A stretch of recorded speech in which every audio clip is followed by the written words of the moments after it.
반려동물 인구 시대가 1,500만이 넘었다고 합니다. 1,500만 가깝다고 합니다.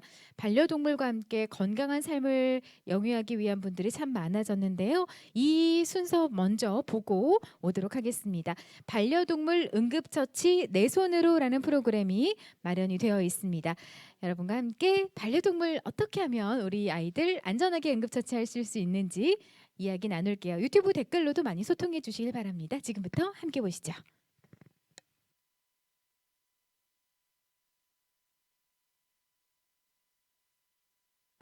참여해 주신 여러분 모두 반갑습니다. 저는 충남대학교 수의과대학에서 수의내과학을 가르치고 있는 송중현이라고 합니다. 저는 오늘 개와 고양이의 응급처치라는 주제를 여러분들에게 간략하게 소개를 드리려고 합니다.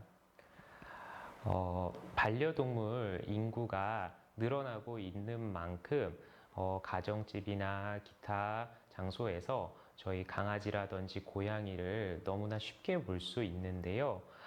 이러한 아이들이 우리 어린 아이들과 마찬가지로 다양한 위험 상황에 놓일 수가 있는데 사실 그 빈도는 그냥 사람 아이보다도 훨씬 더 많을 수가 있습니다. 그래서 아이들 같은 경우에는 행동이 좀 자유로운 편이고 저희가 또 24시간 내내 이런 강아지, 고양이들에게서 눈을 두고 있을 수 없기 때문에 생각보다 다양하고 예기치 못한 일들로 아이들이 다치거나 아프게 돼서 동물병원으로 내원해주고 계신데요. 오늘 수업에서 그러한 뭐 예시들이라든지 그러한 상황에 놓였을 때 저희가 아이들을 위해서 해줄 수 있는 일들에 대해서 간략하게 소개를 드리면서 이러한 위기 상황에서 무사히 넘어가고 안전하게 병원에 올 수 있도록 하는 것을 목표로 해서 소개를 좀 드리도록 하겠습니다. 반려동물 안전교육에서 저희가 항상 생각을 해야 된 게 아이한테 어떤 일이 벌어져서 상황이 너무너무 급박한데 동물병원을 갈 수 없는 상황입니다. 예를 들면은 조금 멀리 나와 있었다든지 아니면은 늦은 시간 아니면은 근처에 동물병원이 없는 곳에서 있다가 아이한테 어떠한 상황이 생겼을 때 아이의 소중한 생명을 지키기 위해서 그러한 시간 동안 반드시 조금 알고 계셔야 될 내용들이 많은데요. 그래서 첫 번째도 두 번째도 이러한 상황에서 동물병원에 가기 전에 저희가 알아야 될 것들 위주로 수업 내용을 구성해 보았습니다. 그래서 우리 아이가 이러한 상황에 놓였을 때 이렇게 다칠 수가 있고 이러한 곳에서 의료적인 도움이 없이 보호자분들께서 어떠하게 도움을 주어야지 아이들의 안전을 더욱더 지키고 생명을 보호할 수 있을지 그래서 어떠한 상황으로 병원에 빨리 데려가야지 아이의 회복이라든지 생존을 유지를 할 수 있을지를 알아가시는 게 관건일 것 같고요. 그래서 보호자분에게 요구되는 빠른 상황 판단과 임시 조치에 대해서 중점을 두고 말씀을 드리도록 하겠습니다. 먼저 저희가 우리 그 아이들이 자라나는 주변 장소에서 다양한 위험 요소들이 숨어져 있습니다. 그런데 이런 것들을 요즘은 보호자분들의 의식 수준이 많이 함양이 돼서 상당히 많은 것을 알고 계시고 미리미리 잘 주의해 주시는데요.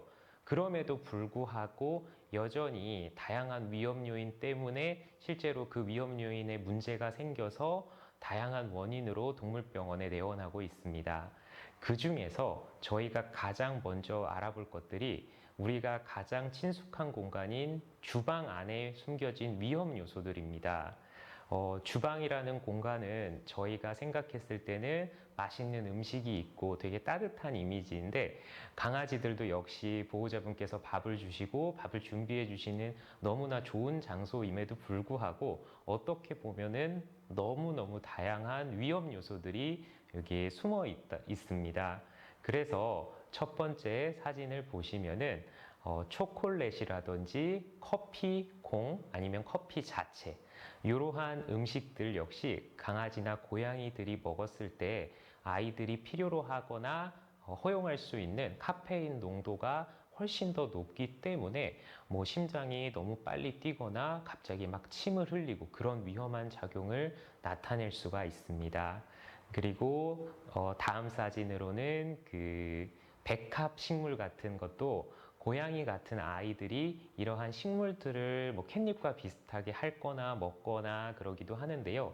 이러한 백합은 참 이쁘지만 고양이들이 이런 백합을 먹었을 때 상당히 안 좋은 콩팥의 기능에 문제가 생기기도 하고 빠른 시간 안에 아이들을 위험에 처하게 할 수가 있습니다. 그리고 다음으로는 마카다미아 넛인데요. 간식으로 많이 드시지만 같이 먹다가 막 강아지한테 이 간식을 주었을 때 신경 증상이 나타날 수도 있고 뜻밖의 상당히 위험한 간식으로 알려져 있습니다. 그리고 잘 알고 계시는 강아지들이나 고양이가 절대 먹어서는 안 돼 양파라든지 마늘 같은 주방에 숨겨진 위험 요소들도 있는데요. 이러한 마늘류의 식품 같은 경우에는 아이들이 의도하건 의도하지 않았건 다른 음식에 섞여 있어서 섭취를 했을 때도 어떤 일정 용량 이상 들어갔을 때 우리 아이들의 피에 있는 적혈구가 깨지는 무서운 상황이 발생할 수도 있습니다. 그래서 맛도 없고 맵고 그렇기 때문에 아이들이 잘 안 먹을 것 같지만 그래도 상당히 많은 아이들이 이거를 먹고 응급으로 병원에 내원하는 경우가 있습니다. 그리고 다음으로 소개해 드릴 거는 자일리톨 껌인데요. 이러한 자일리톨 성분도 달달한 맛이 나기 때문에 아이들이 어쩌다가 하나를 삼키거나 뭐 여러 개를 먹거나 맛을 보거나 할 수 있는데 이러한 자일리톨 같은 경우에는 우리 아이의 몸에 혈당을 높이지 않고 인슐린이라는 호르몬을 분비를 막 시켜서 갑작스럽게 아이들이 저혈당성 쇼크로 위기 상황에 처할 수도 있습니다. 그리고 다음으로는 너무나 잘 알고 계시는 포도인데요. 포도 같은 경우 뭐 여름철이나 이럴 때 보호자분들이랑 같이 먹었다든지 아이들이 그냥 포도를 몰래 먹었다든지 해서 문제가 생기는 경우가 있는데 어떤 아이들 같은 경우에는 한 송이를 먹어도 괜찮지만 어떤 아이들은 저 포도 한 알 정도만 먹어도 상당히 심각한 콩팥 기능에 문제가 생길 수도 있습니다. 그래서 저희가 주방에서 쉽게 접하는 이러한 식료품들을 통해서 아이들이 언제나 위험 상황에 처할 수가 있고요. 다음으로는 또 역시 주방에 숨겨진 위험 요소들인데 저희가 여름철에 많이 먹는 자두 그리고 저희가 뭐 배달 음식을 먹거나 아니면 고기를 먹고 나서 남는 치킨 뼈라든지 돼지뼈 큰 경우에는 뭐 소뼈 같은 경우에도 있는데요. 이러한 아이들은 앞에 말씀드린 것과 같이 아이를 뭐 대사적으로 문제를 일으킨다기보다는 이 자두 안에 있는 씨라든지 치킨뼈 그리고 돼지뼈가 우리 아이의 소화기에 상처를 내거나 소화기가 허용할 수 있는 범위를 넘어서 소화기를 막는 효과를 낼 수가 있습니다. 그래서 여름철이 되거나 아니면 이러한 배달 음식을 먹고 나서 상당히 많은 아이들이 이러한 것들을 먹고 문제가 돼가지고 응급으로 내원하기도 하고 실제로 이러한 뼈라든지 이런 것들이 소화기 안에 상처를 내서 어제까지만 해도 건강했던 아이가 갑자기 생을 달리하는 문제들도 빈번하게 보는 응급 상황입니다. 그래서 이러한 위험 요소들도 숨어 있고요. 다음으로는 저희가 가정 내라든지 일상에서 쉽게 접할 수 있는 위험 요소들로는 다음과 같이 무언가 뾰족한 물건들이 가장 대표적인 예로 들 수 있습니다. 우리 아이들은 강아지든 고양이든 이러한 물건들을 호기심이 많아서 냄새를 맡고 싶어하고 씹어보고 싶어하고 그러다가 삼키는 경우도 되게 많은데요. 저희는 이게 위험한 것이라는 것을 인지하고 그러한 행동을 하진 않지만 강아지와 고양이들은 이러한 뾰족한 물체에 대한 호기심으로 이런 것들을 삼키는 경우가 정말 빈번하게 발생을 합니다. 그리고 특히 고양이에서는 다음과 같은 실타래, 이 실타래에 대한 촉감이라든지 손으로 만졌을 때에 대한 느낌이 좋기 때문에 고양이들이 실타래를 가지고 놀다가 이것을 먹고 오게 되는 경우도 더러 있는데요. 실 같은 경우에서는 아이들이 이렇게 섭식할 수 있는 물건 중에서 가장 위험한 물건 중에 하나로 이런 것을 먹었을 때 실이 장 안에서 엉키면서 장도 같이 꼬이면서 정말 끔찍한 문제를 초래할 수가 있습니다. 그리고 최근 들어서는 저희가 항상 마스크를 착용하기 때문에 마스크를 먹고 오는 아이들도 이제 부쩍 증가를 하고 있는 추세입니다. 그래서 이렇게 먹지 말아야 될 것들을 먹어서 오는 일상 요소의 위험들이 있고요. 다음으로는 옆에는 보시던 것과 같이 저희가 일상생활에서 쓰고 있는 뭐 비료라든지 아니면은 쥐약 아니면 자동차 용품들도 이런 아이들을 먹었을 때는 몸 안에서 다양한 화학작용이 일어나서 생각보다 훨씬 더 치명적인 위험을 보이고 있습니다. 그리고 저희가 아이들을 세정하거나 할때 빈번하게 사용하고 있는 샴푸라든지 다른 이런 비누 세제들이 충분히 헹궈지지 않거나 아니면은 눈 같은 곳에서 오래 머물러서 각막이라든지 피부에 손상을 일으키는 경우도 되게 많은데요. 그래서 이런 식으로 보면은 상당히 많은 위험 요소들 그리고 빈번한 위험 요소들이 저희 일상에 숨겨져 있습니다. 그리고 마지막으로 우리 특히 강아지들, 고양이들보다 강아지들은 외부 활동을 즐겨하는 동물이기 때문에 외부에서 다양한 예상치 못한 위협에 노출이 되는 경우가 있는데요. 뭐 가장 많은 문제로는 어디에 뭐 접질려서 다리를 다친다든지 아니면 어느 곳에 부딪혀서 상처가 난다든지 아니면 같이 놀던 다른 강아지 친구에게 물린다든지 이러한 외상성 사건이 상당히 많이 발생할 수가 있고요. 원인이야 정말 다양할 수 있지만 아이들이 갑자기 피를 철철 흘린다든지 피가 조금씩 스며 나와 한다든지 그러한 출혈성 응급 상황도 많이 발생을 할 수가 있습니다. 그리고 집이라든지 이런 곳이나 아니면은 어떤 화기원이 있는 경우에 아이들은 그게 뜨겁다는 것을 인지하지 못하고 이런 불에 닿아서 화상을 입는다든지 이런 화재로 인한 연기를 들여 마심으로써 호흡기계에도 손상이 유발될 수가 있습니다. 그래서 외부 활동에서도 다음과 같이 위험한 요소들이 많이 있고 특히 아이들에게서 너무나 짧은 시간에 안 좋은 상황을 만드는 것은 아주 뜨거운 날씨의 외부 활동입니다. 그래서 바깥에서 키우는 강아지를 저희가 아주 뜨거운 환경에서 조금만 방치를 해줘도 체온이 너무 많이 오르고 그것을 아이 스스로 극복할 정도가 넘어가면은 열사병이라는 병에 걸려서 생각보다 많이 위급한 상황이 오게 되고요. 특히 한국에서 많이 발생하는 일은 아이를 잠시 차 안에 두고 뭐 장을 보셨다든지 잠깐 외출을 했어도 차 안은 빠른 시간 안에 너무나 뜨겁게 변하기 때문에 아이들이 5분, 길게는 한 10분 정도만 해도 운명을 달리할 수가 있습니다. 그래서 앞에서 소개드린 것들과 같이 우리 아이들이 너무나 좋아하고 같이 일상생활에서 함께 해야 되는 순간들 그리고 그런 물건들이지만 어떻게 보면은 아이들을 호시탐탐 노리고 있는 엄청나게 위험한 요소일 수도 있는 것들이 이렇게 많이 있습니다. 그래서 이러한 문제점들이 있을 때 저희가 이러한 문제를 어떻게 예방을 하고 막상 이러한 상황이 도래했을 때 어떻게 아이를 안전하게 케어를 하고 무사히 병원까지 오셔야 되는지를 이제부터 설명을 좀 드리도록 하겠습니다.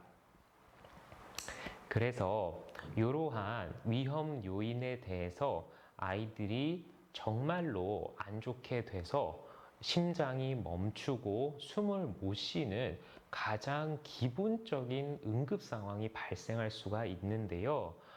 저희가 사람에서도 기본적으로 심폐소생술이라고 하는 이런 응급 상황을 벗어나는 것에 대해서 많은 곳에서 다양한 교육을 하고 있는데요.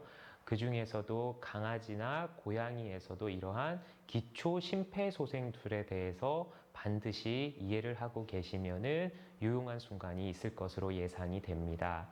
그래서 저희 개와 고양이 수의학에서 심폐소생술이라고 하면 가장 중요한 세 가지가 있는데요. 다음에서 보시듯이 저희가 요거를 A, B, C로 세 가지만 기억하시면 될 것 같습니다. 먼저 A, B, C의 A는 영어로 에어웨이라 그래서 기도입니다. 그래서 우리 몸에서 공기가 들어가고 나가는 것을 기도라고 하고요. 그리고 그 A, B, C 중에 B는 브리드라 그래서 호흡. 그래서 이 기도를 통해서 이 산소를 마시고 나가는 행위 자체를 호흡이라고 합니다. 마지막으로 C는 circulation의 C자를 따서 우리 몸에 피가 도는 것을 순환이라고 하는데요. 이렇게 우리 아이의 생명을 지키는데 가장 중요한 세 가지 A, B, C, 기도, 호흡, 순환을 살리는 것이 기초 심폐소생술의 기초입니다. 그래서 이러한 내용들에 대해서 하나씩 자세히 알아보도록 하겠습니다. 먼저 기도의 경우에는 저희 아이가 어떠한 원인, 앞서 설명드린 다양한 물건들, 그러니까 이물섭식에 대해서 이러한 숨 구멍이 막혀가지고 아이가 순식간에 숨을 못 쉬게 되면서 목이 졸린 것과 같은 효과를 내므로써 갑작스럽게 사망에 이를 수가 있는데요.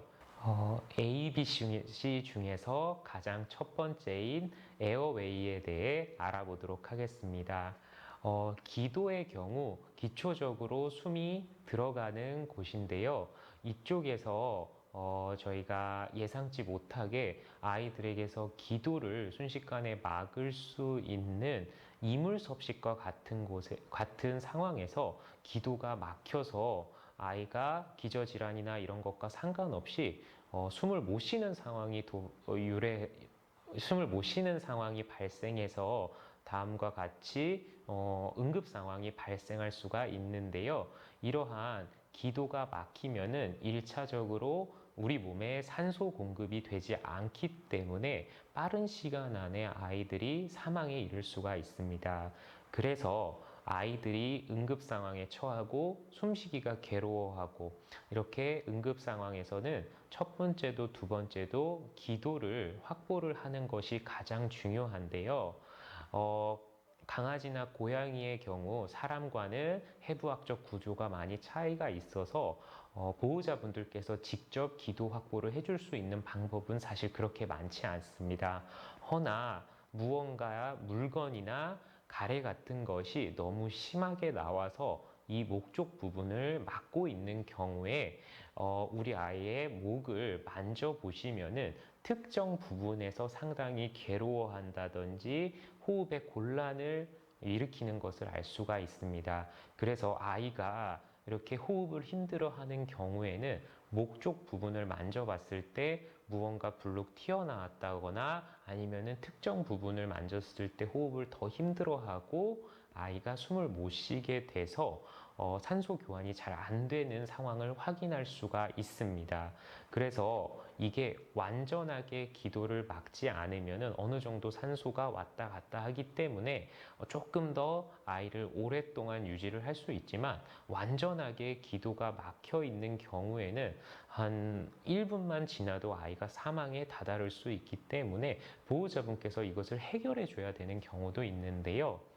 그 가장 기초적인 방법으로 아이의 입 안에 어떠한 구조가 아이의 숨통을 조일 때 그 물건을 직접 빼내주는 방법이 있습니다. 그래서 우리 아이의 입 안쪽을 확인하는 방법으로 다음 사진에서와 같이 윗턱을 잡고 아래턱을 잡고 이렇게 벌려 주시면은 입 안에 저희가 눈으로 확인할 수 있는 범위 내에서 무언가가 막고 있을 때 그거를 제거를 해주시면은 생각보다 문제가 쉽게 해결이 될 수가 있는데요. 눈에 보이지 않다던가 아이가 너무 힘든 상황이어서 입을 벌릴 수가 없거나 아니면 이러한 이물 같은 것들이 이미 손이 닿을 수 있는 곳을 넘어갔을 때는 무조건 빨리 병원으로 데려오셔서 처치를 해야 합니다. 그래서 이렇게 입을 벌려서 입 안에 어떤 구조가 있는지 확인하는 과정을 통해서 기도를 확보할 수 있고요. 저희가 빼낼 순 없더라도 무언가 있는 것을 확인을 하면서 위급 상황임을 다시 한번 알 수가 있습니다.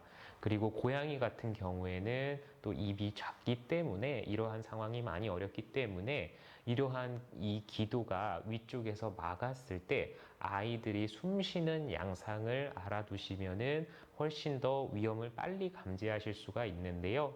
이러한 위쪽 호흡기에 문제가 생긴 경우에는 아이가 숨을 잘 들여 마시지 못하기 때문에 다음과 같이 숨을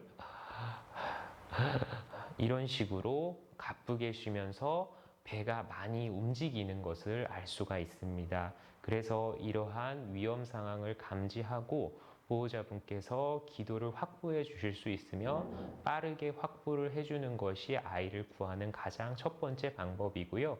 많은 환자들이 단순히 입안에서 이물 같은 것이 막혀서 호흡곤란으로 사망을 하게 돼서 병원으로 이미 오는 순간은 늦어버리는 경우가 많습니다. 그래서 이러한 경우에는 조금 위험을 감수하시더라도 입쪽 부분으로 물건을 빼낼 수 있으면 빼내주시는 것이 상당히 도움이 될 수가 있습니다. 다음으로는 이러한 기도가 확보된 상황에서도 기도가 막힌 것이랑은 무관하게 아이가 숨을 들이마시고 내뱉는 과정인 호흡 자체가 안 되는 경우가 있습니다. 이것을 아이들의 코에 다음과 같이 거울이라든지 유리 재질의 물질을 갖다 대 보면은 우리 아이가 숨을 쉬면서 거울에 수증기가 맺히는 것을 볼 수가 있는데요. 사실 응급 상황에서는 이러한 호흡 상태를 요 거울 같은 걸로 확인을 하는 것은 쉽지 않은 방법일 수도 있습니다.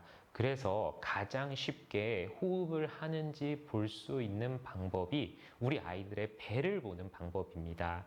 저희가 호흡을 하면서 숨을 들이마시고 숨을 뱉으면서 아이들은 자연스럽게 이 흉곽이 움직이게 되고 그게 배 쪽으로 봤을 때 가장 움직임을 잘 볼 수가 있습니다. 그래서 오늘이라도 우리 아이들이 잠을 잘 때 배 쪽 부분을 잘 살펴보시면은 이 배가 천천히 움직이면서 호흡을 잘 하고 있는 걸 보실 수가 있을 텐데요. 만약에 이러한 호흡이 없다고 했을 때 배가 움직이지 않고 거울을 비춰봐도 호흡이 없는 것 같을 때 저희가 빨리 아이의 몸에 산소를 불어넣어 줘서 어느 정도의 산소 순환을 만들면서 아이를 응급 상황에서 구할 수가 있습니다. 그래서 다음과 같이 호흡이 없음을 빨리 인지하고 도와주는 것이 가장 중요한데요. 우리 아이들의 호흡을 도와주는 방법은 사람에서 호흡을 구조하는 방법과 크게 다르지 않습니다. 오히려 강아지나 고양이들 같은 경우에는 이런 입 앞쪽이 주둥이 부분이 앞쪽으로 돌출이 되어 있기 때문에 호흡을 도와주는 것은 훨씬 더 용이한데요. 다음 그림에서와 같이 주둥이 부분을 손으로 확실하게 감싸서 입을 막아서 코를 개통시키고 이 코 안쪽으로 호흡을 불어 넣어 줄 수 있습니다. 그래서 입을 다시 한번 감싸고 코 쪽으로 입을 완전히 감싸서 들숨 날숨을 훅 불어주시면 됩니다. 이러한 호흡 도움 같은 경우에는 1분에 대략적으로 8번에서 10번 정도를 도와줬을 때 충분한 산소가 전달이 될 수가 있고요. 보통 이러한 호흡을 도와주는 상황의 경우 심장의 순환도 문제가 있는 경우가 많아서 심장 마사지를 함께 하는 경우가 많은데요. 그러한 심장 마사지를 15번 할 때 호흡을 한 번 정도 불어 넣어주면 된다고 생각을 하시면 됩니다. 그래서 뒤에서 배울 심장 마사지를 하나, 둘, 셋, 넷, 다섯, 여섯, 일곱, 여덟, 아홉, 열, 열하나, 열둘, 열셋, 열넷, 열다 하고 호흡을 불어 넣어주고 다시 심장 마사지를 15회 하고 반복하는 것이 좋습니다. 여기에서 주의할 점은 우리 아이들은 덩치가 다양한 만큼 작은 강아지라든지 고양이들에서는 저희가 불어주는 숨이 폐가 용인할 수 있는 숨을 벗어나는 경우가 많습니다. 그래서 이게 산소를 많이 주기 위해서 너무 세게 공기를 막 후 불어넣거나 많이 불어넣게 되면 아이들의 폐가 손상이 돼서 다른 문제들을 더욱 유발할 수가 있기 때문에 적당하게 배가 움직이는지 폐가 부풀어 오르는 거를 바람을 불어 넣어 보시면 느끼실 수가 있어서 아주 조금 호흡을 도와줄 필요가 있습니다. 그래서 너무 과도하게 숨을 불어넣는 행위는 절대로 주의를 해주셔야 합니다.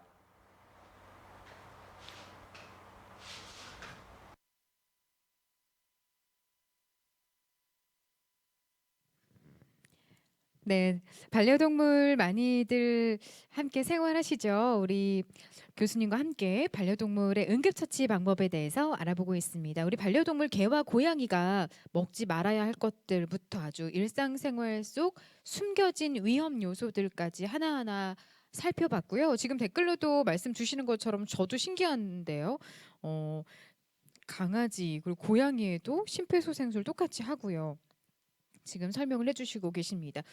슈퍼 히어로님도 함께하고 계시고요. 저도 반려견이 있는데 설명해 주시는 거 잘 듣고 있다고요. 고맙습니다.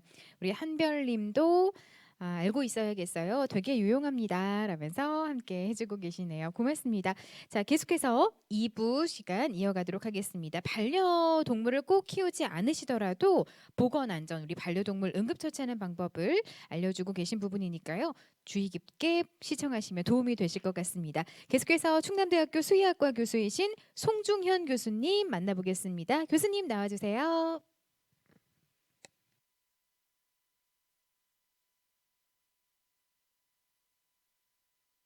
A, B, C 세 번째로 놓여 있는 C에 해당하지만 사실상 아이들의 생명을 유지하는데 가장 중요한 것이 순환입니다. 피가 돌지 않는다는 것은 우리 몸의 모든 장기의 기능이 멈춘다는 것을 뜻하기 때문에 앞선 A, B도 물론 중요하지만 가장 중요한 것이 심장이 제대로 뛰는지를 확인하고 심장이 뛰지 않을 때 순환을 강제적으로 도와주는 심폐소생술 방법인데요. 저희가 심폐소생술을 해야 될 상황인지 인지하는 것은 생각보다 간단히 아이들의 심장이 뛰는지를 확인하면 알 수가 있습니다. 아이들의 심장이 뛰고 있는지를 확인하는 방법은 생각보다 어렵지 않은데요. 아이들의 심장 박동이 가장 강하게 울리는 이 왼쪽 심장 부분에 손을 대면은 어렵지 않게 아이들의 심장 박동을 찾을 수가 있습니다. 그래서 아이들의 심장 박동이 잘 느껴지는 부분을 집에서 한번 손을 지그시 갖다 대 보면은 아이들의 심장 박동이 그대로 손으로 전달되는 걸 느낄 수가 있는데요. 그렇게 아이들의 박동을 파악을 하고 만약에 이러한 심장 박동이 일어나지 않는 경우라면은 제가 이제 말씀드릴 심장 마사지, 흉부 압박이 필요한 상황입니다. 그래서 이 심장 부분에 손을 대서 심장이 뛰는 것을 미리 한번 파악을 하실 필요가 있고요.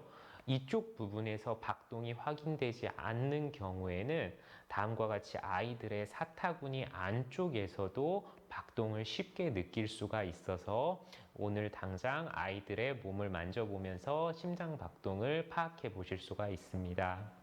그래서 이러한 박동이 응급 상황에 느껴지지 않을 때는 다음과 같은 흉부 압박을 실시를 하게 됩니다. 강아지들은 고양이들과 함께 체형이 너무나 다양하기 때문에 다음과 같이 다양한 흉부 압박법이 알려져 있는데요.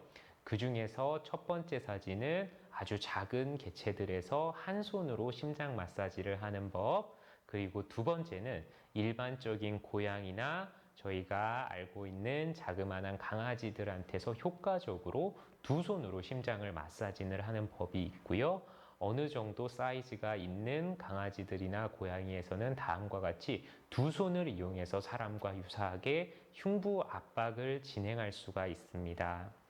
그래서 이러한 흉부 압박은 아이들의 심장을 충분히 손으로 눌러줌으로써 심장 안에 고여 있는 피가 온몸으로 뻗어나갈 수 있게 해주는 방법인데요.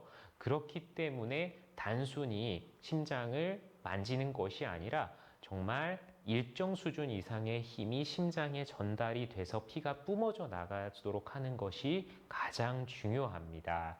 그래서 이러한 심장 마사지의 경우에는 아이들의 충분한 순환을 회복시키기 위해서 1분에 100회에서 120회 정도를 심장 마사지를 해줘야 하는데요.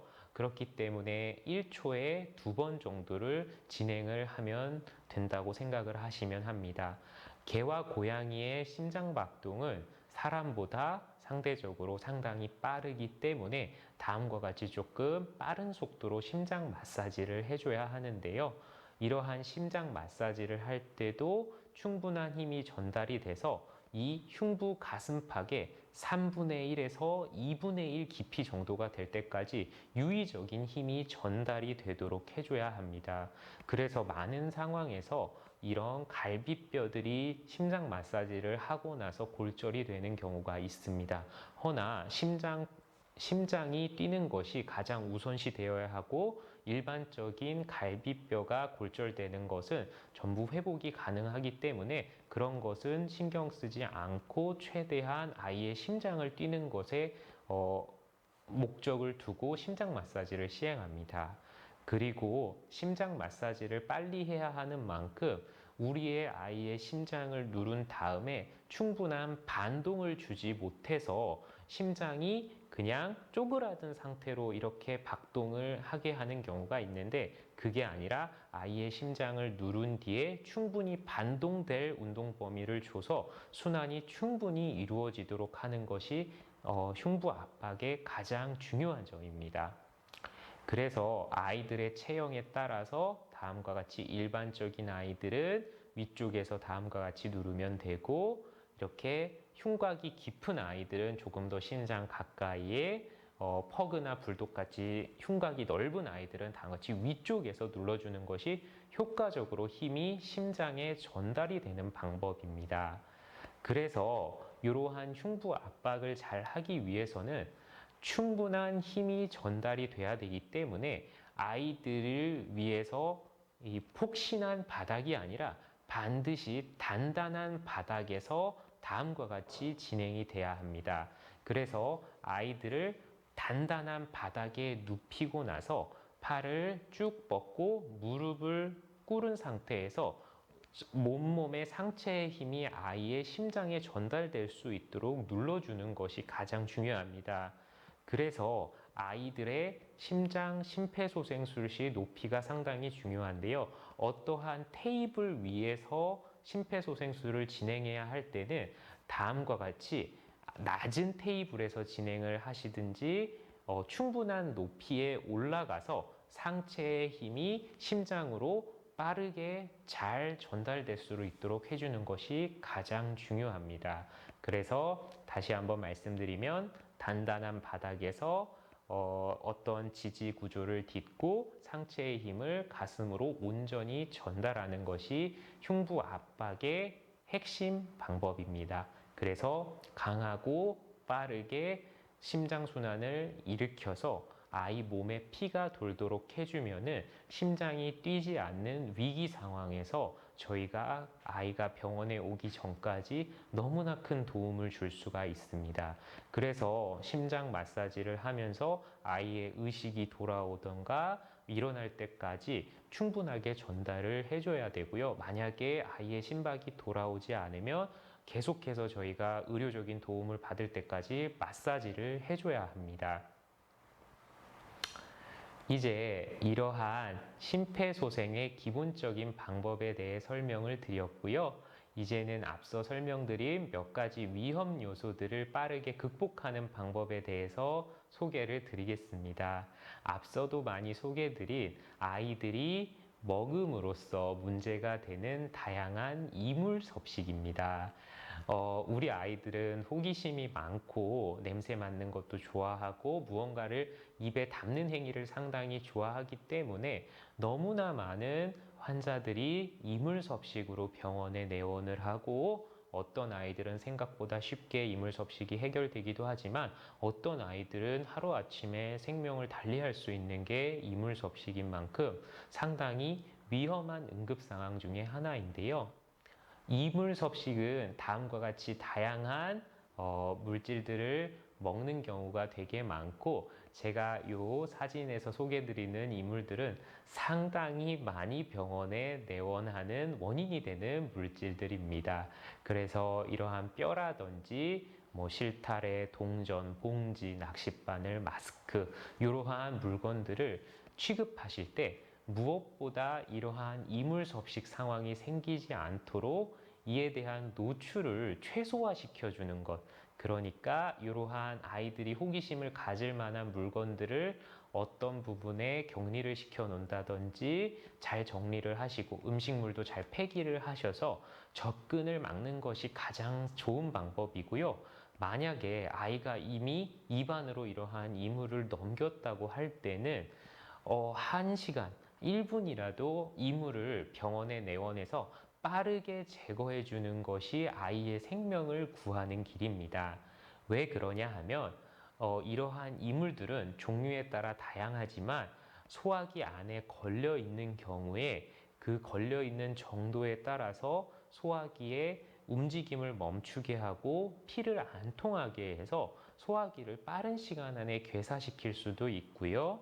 어떠한 이물들은 위 안에 있으면은 입 안에 있거나 위 안에 있으면 내시경으로 쉽게 이물을 제거할 수 있지만 어떠한 경우에는 이러한 이물이 장으로 내려가는 경우에는 무조건 배를 여는 수술이 필요할 수가 있습니다. 그래서 이물 섭식이 의심됐거나 이물 섭식을 목격하셨을 때는 하루라도 빨리 병원에 내원하는 것이 좋고요.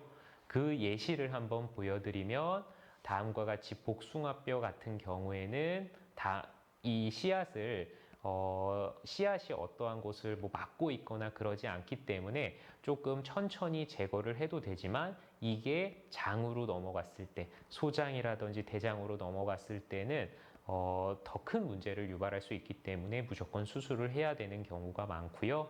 다음으로는 뼈가 다음과 같이 식도에 있었던 환자인데요. 식도에 있었던 뼈가 빨리 제거가 되지 못하고 이틀, 3일이 경과한 경우에는 다음과 같이 이물을 제거를 해주더라도 식도 자체에 엄청난 손상이 유발될 수가 있습니다. 또한 심한 환자들의 경우에는 이러한 식도에 구멍이 나는 경우도 덜어볼 수가 있기 때문에 이물 환자에서는 무조건 시간을 빨리 동물병원으로 데려오시는 것이 가장 중요합니다. 다음으로는 외부 활동 시에 쉽게 생길 수 있는 다리를 다치는 염좌라든지 골절인데요. 이러한 골절이나 염좌는 보호자분들께서 해줄 수 있는 도움이 그렇게 많지는 않습니다. 허나 병원에 올 때까지 꼭 해주셔야 되는 게 있는데요. 다음과 같이 아이들의 움직임, 다친 골절이라든지 염좌 부분의 움직임을 최소화해 주는 것입니다. 아이들은 조금만 통증이 해소가 돼도 다리를 사용하려고 하고 노는 즐거움이 아픈 것보다 큰 아이들이 있기 때문에 계속해서 움직임이 생기면서 더욱더 큰 손상을 유발하는 경우가 있는데요. 그렇기 때문에 다음과 같이 임시로 부목을 해준다던가 좁은 케이지 안에서 움직임을 제한하는 것이 이러한 골절이나 염좌의 회복을 돕고 올바른 치료를 할 수 있도록 무사히 병원에 다가갈 수 있습니다. 다음으로는 뼈나 근육이 다치는 것이 아니라 피부가 다치는 경우 다음과 같이 피부 안쪽 부분이 드러날 수가 있는데요. 이러한 상처를 개방성 상처라고 합니다. 이러한 개방성 상처가 난 경우에는 대부분 다음 그림과 같이 상처면이 깔끔하지 않고 모래라든지 먼지, 털 같은 것들로 상처가 오염이 될 수 있기 때문에 아이의 상처를 빠른 시간 안에 저희가 쉽게 구할 수 있는 약국에서 팔거나 렌즈를 세정하기도 하는 생리식염수를 다음과 같이 부어줌으로써 소독을 해주는 것이 가장 중요합니다. 그래서 이러한 소독을 통해서 아이를 무사히 병원으로 데려오게 되면 훨씬 더 상처를 관리하기가 쉽고요. 만약에 생리식염수를 구할 수 없는 상황이 오면은 인터넷을 찾으셔서 생리식염수를 직접 만들 수도 있고, 이러한 방법도 역시 시간이 걸리기 때문에 깨끗한 물로라도 꼭 세척을 해주시는 것이 좋습니다. 다음으로는 우리 아이들의 눈도 상당히 손상을 받기가 쉬운 구조인데요. 특히 눈이 큰 강아지라든지 눈이 앞쪽으로 나와 있는 강아지들의 경우에는 외부의 손상이 각막에 직접 생길 수가 있습니다. 그래서 그러한 물리적 손상이 있다든지 아니면 샴푸 같은 것, 이런 유기용매 재질이 눈에 들어가서 각막에 손상을 유발하는 경우가 있습니다. 이러한 경우 역시 아이들의 눈을 충분히 세척을 해주시는 게 가장 우선시 돼야 합니다. 무언가 오염 물질이 있거나 상처를 유발하는 물질이 눈 안에 있으면은 눈의 상처를 계속해서 심화를 시키기 때문에 앞서 설명드린 생림식염수를 통해서 눈을 깨끗이 세정을 해주시는 게 좋고요. 생리식염수를 보유하지 않으시면은 물로라도 좀 깨끗이 헹궈준 다음에 바로 병원을 내원하셔야 됩니다. 그래서 이러한 안구 손상이 있을 때는 생각보다 상당히 심각한 통증을 유발하기 때문에 아이들이 눈을 긁으면서 더욱더 문제가 심각해질 수가 있기 때문에 반드시 엘리자베스 칼라를 해줌으로써 손이라든지 발을 이용해서 눈을 긁어주는 행위를 못하도록 하고 병원에 데려오시는 것을 추천드리겠습니다. 다음으로는 아주 빈번하게 발생하는 아이들의 출혈입니다. 이러한 출혈 같은 경우에는 가장 많은 경우 아이들의 발톱을 잘라주시다가 출혈이 생기는 경우가 많은데요.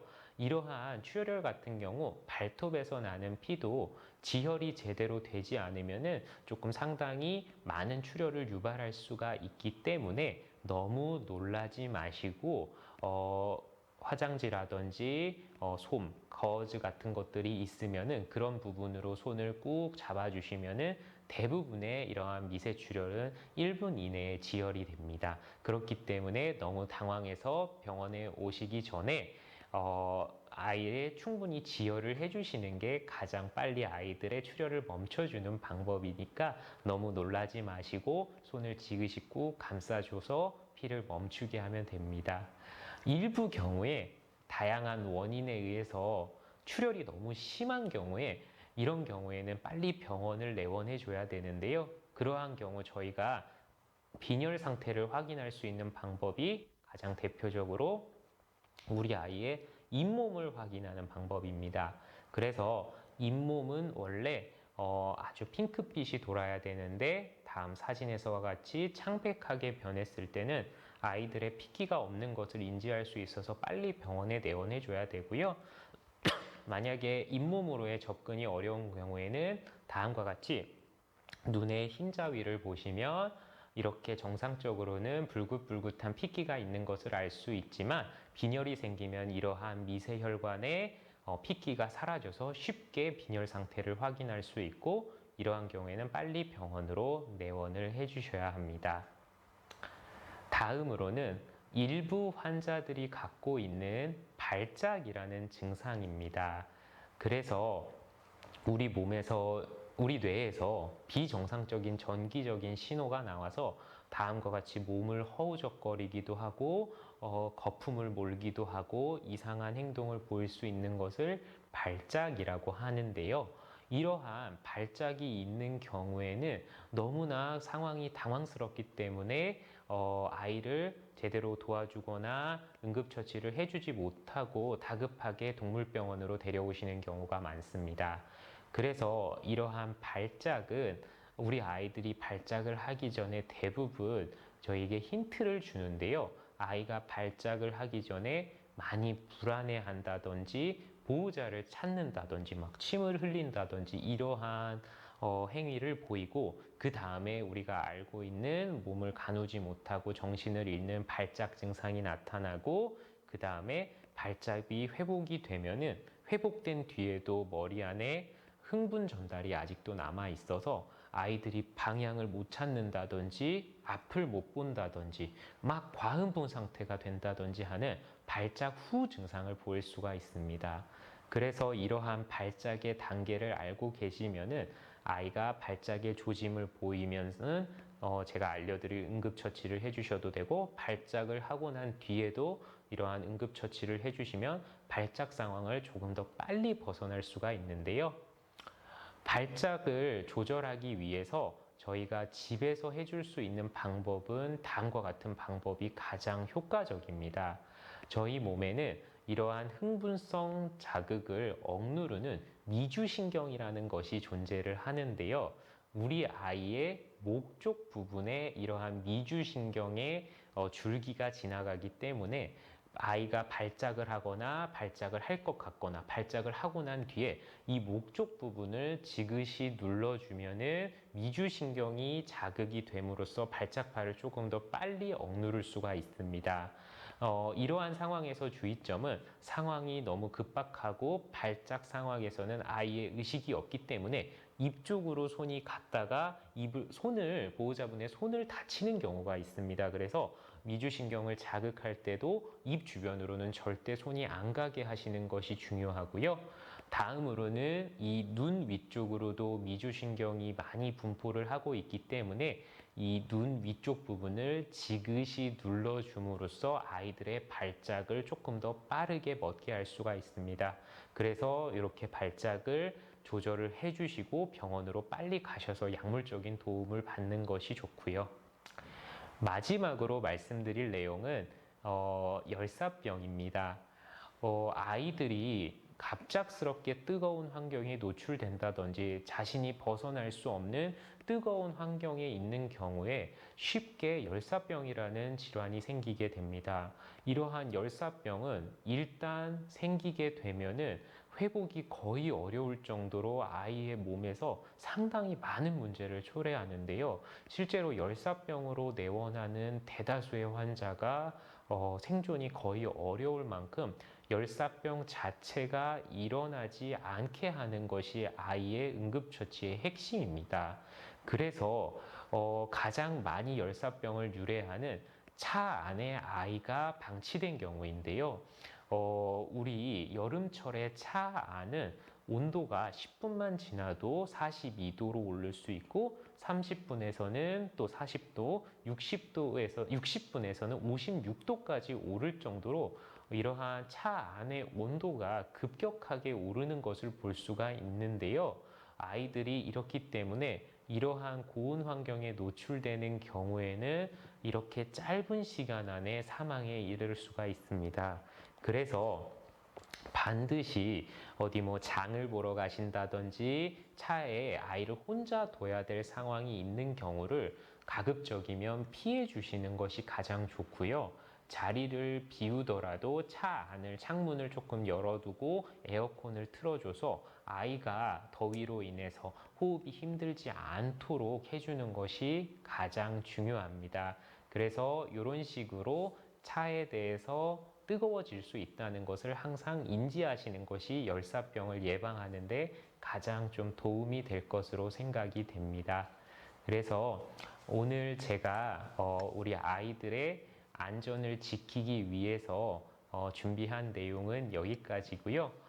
지금껏 참여해 주셔서 너무 감사합니다. 네, 수고해주신 선생님께 여러분 각자 계신 곳에서 박수 한번 보내주십시오. 네, 고맙습니다. 메타버스 공간에서도 많은 분들께서 와주셨는데 고맙습니다. 지금 어디 병원 선생님인가요? 하고 여쭤보셨는데요. 병원 선생님은 아니시고요. 충남대학교 수의학과 교수님이셨습니다. 송중현 교수님께서 반려동물 응급처치 내 손으로라는 주제로 열강을 해주셨습니다. 여러 가지 응급 상황이 있는데요. 마지막 열사병에 노출될 수 있는 상황까지 아주 차분하게 천천히 설명을 잘해주셨어요. 진짜 설명 잘해주신다고 또 댓글 남겨주셨고요. 웰컴 투 마이 텐트님께서도 반려동물 응급처치 방법 유용합니다 해주셨네요. 그쵸 소담님, 심폐소생술 반려동물한테 할 일은 정말 안 생겼으면 좋겠어요. 안 생기길 바랍니다라고 하셨는데 그래요. 선생님께서 맨 처음에 어떤 그 반려동물 응급 상황에 노출될 수 있는 상황들, 먹지 말아야 할 것들, 네까지 이야기를 해주셨거든요. 일단 먹는 것부터 우리가 생활하는 것들, 반려동물 개나 고양이를 이야기를 해주셨지만 여러 상황에서 다 똑같이 적용될 수 있는 부분이니까요. 가족이라고 생각하시고 지금 함께 생활하시는 우리 반려인들은 조금 더 알아두시면 너무 유용한 정보가 될 것 같습니다. 심폐소생술 교육까지도 알아봤어요. 강아지, 고양이도 A, B, C에 따라서 쭉 하신다는 거. 저희 제5회 세이프 대전 안전체험 한마당 메타버스 타고 다양한 안전상식이라는 타이틀로 만나고 있습니다. 코로나19 상황을 겪으면서 많은 안전상식들 우리가 체득을 했다고 생각하지만 아직도 부족한 부분이 많죠. 내가 경험해보지 않으면 이 상황을 실감할 수가 없기 때문에 더욱더 안전은 아무리 강조해도 지나치지 않는 것 같습니다. 디지털 뉴딜 시대에 맞는 대전 특화형 안전교육 또 체험 콘텐츠를 준비하고 여러분 기다리고 있고요. 오늘 이틀째 프로그램 2일차 프로그램 진행을 했습니다. 계속해서 거듭 제가 말씀을 드리는데요. 조금 전에 저랑 메타버스 전시관 한번 쭉 둘러보셨잖아요. 여러분들도 함께 하실 수 있습니다.